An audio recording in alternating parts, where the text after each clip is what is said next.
Deux superpuissances assurent cet antagonisme qui est la Chine et les États-Unis. Mais le plus étonnant, cette lutte hégémonique entre les États-Unis et la Chine repose sur les mêmes enjeux, c'est-à-dire assurer un accès privilégié aux richesses africaines. Donc pour eux, qui contrôle l'Afrique contrôle le monde. Comme l'avait dit le président Félix Houphouët-Boigny. Et je pense que sur ce point, ils ont raison. Rebondir avec Gamel Abina. La Russie et la Chine sont aujourd'hui des partenaires qui se présentent comme des partenaires de plus en plus sérieux pour les pays africains. Pourquoi ?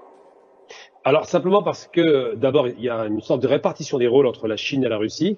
La Chine assurant évidemment depuis 2000, puisque c'est là où elle a accéléré son processus de partenariat avec l'Afrique, on est passé de 10 milliards de dollars à 200 milliards aujourd'hui de dollars d'échange entre l'Afrique et la Chine. La Chine assurant la partie infrastructurelle, investissement lourd d'ailleurs dans les usines, on voit bien par rapport à l'Éthiopie, et la Russie assurant plutôt la partie militaire, c'est-à-dire qu'ils sont là en coopérant militaire. On voit au Mali, on voit dans la plupart des pays africains qui commencent à faire appel à eux, en Centrafrique évidemment. Donc il y a une sorte de modus vivendi entre la Chine et la Russie. D'un côté le volet économique, parce que les Chinois sont un géant économique, et de l'autre côté le volet sécuritaire qui est dévolu à la Russie. On comprend très bien que la nouvelle route de la soie fait partie de l'équation. Et simplement pour rappeler les choses, c'est que le seul pays asiatique qui avait fait un premier sommet, effectivement, c'était le Japon.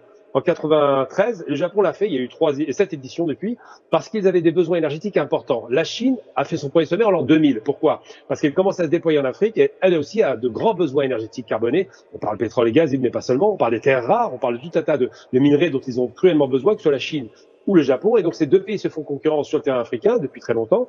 Et les pays qui étaient très présents au départ, c'est la France, on sait déjà, mais les États-Unis arrivent très tard avec Obama, quand il propose son AGOA. Donc il y a une véritable concurrence économique entre ces grandes puissances qui part au départ d'un principe simple, c'est pas le développement d'Afrique qui les intéresse, mais c'est surtout de garantir leurs approvisionnements miniers, pétroliers et gaziers. Qui aura l'Afrique dominera le monde. C'est une vérité.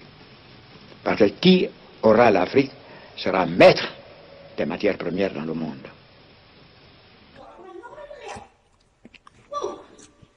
L'Afrique est depuis le XVIe siècle la chasse gardée de l'Occident.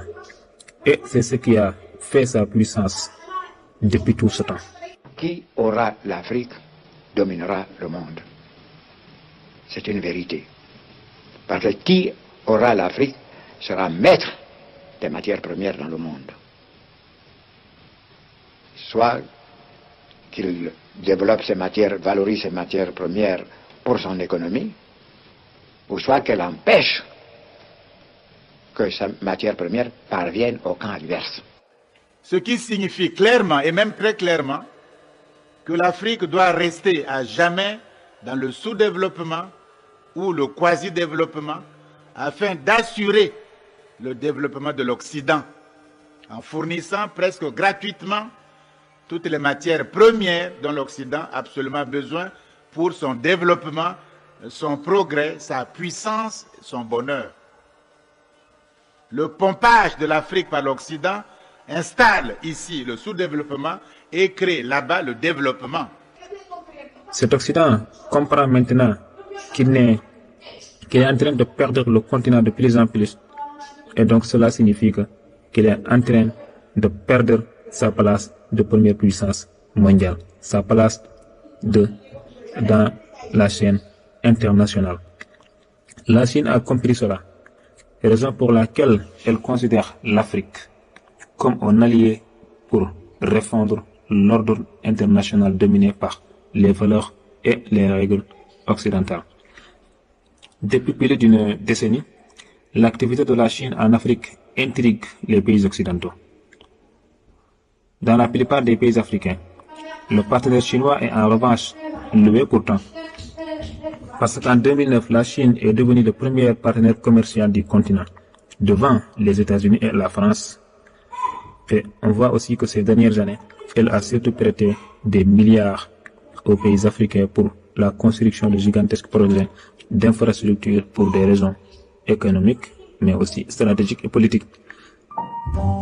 Depuis l'arrivée de Xi Jinping au pouvoir en 2012, l'ampleur des ambitions chinoises a été réaffirmée. L'objectif à présent, c'est la création d'un nouvel ordre mondial dans lequel la Chine sera la nouvelle puissance hégémonique. 倡导构建人类命运共同体，促进全球治理体系变革。 Or, pour accomplir cela comme pour écarter Taïwan en 1971, l'appui du plus de pays africains possible est essentiel. Mais pas seulement. Désormais, ce que veut la Chine, c'est aussi conquérir le cœur des Africains. Et pour cela, elle utilise une technique familière, le soft power. Ces dernières années, les instituts Confucius, des centres culturels qui font aussi office d'école de mandarin, se multiplient sur le continent. Il en existe aujourd'hui 54, soit quasiment le nombre d'instituts culturels français en Afrique. Mais s'il y a un endroit où l'influence culturelle chinoise est particulièrement visible, c'est le Kenya. La culture chinoise, elle est de plus en plus visible, oui, en Afrique, plus particulièrement au Kenya, où par exemple en 2005 s'est ouvert le premier institut Confucius. Également, la télévision nationale chinoise vient d'ouvrir son tout premier bureau en Afrique à Nairobi. Aussi, le gouvernement kenyan vient de prendre la décision, tous les enfants qui ont 10 ans pourront apprendre désormais le mandarin à partir de 2020. Dans cette quête des cœurs africains, la Chine emprunte parfois certaines vieilles recettes américaines. Tenez, cette bande-annonce avec beaucoup d'explosions, c'est Wolf Warrior 2, l'un des films chinois les plus populaires jamais réalisés. C'est l'histoire d'un soldat chinois qui vient à la rescousse de l'Afrique grâce à ses capacités extraordinaires. I promise. I will bring your mom back. Mais contrairement aux Occidentaux, la Chine n'a pas de passé colonial avec l'Afrique. Et ça, elle n'hésite pas à s'en servir. 我要强调的是，共建“一带一路”是开放的合作平台，没有地缘政治目的。 Dans les faits pourtant, l'agenda politique de la Chine est de plus en plus visible. En 2017, elle crée la toute première base militaire chinoise à l'étranger, à Djibouti. Elle avait pourtant juré qu'elle ne le ferait jamais, refusant de reproduire le comportement des Américains. Or, à Djibouti, les bases militaires commencent à se bousculer. Il y a une base américaine, une française, une italienne, une japonaise, et peut-être bientôt une indienne.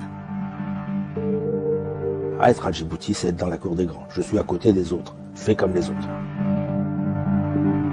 Sur ce point au moins, l'attitude de la Chine en Afrique ressemble de plus en plus à celle des autres grandes puissances dans l'histoire du continent. Donc l'Afrique demeure encore, comme il l'a été au XIXe siècle, le centre névralgique des dynamiques de pouvoir mondial. Ces pays ont compris que sans un contrôle sur l'Afrique, aucune nation ne peut prétendre au sommet de superpuissance.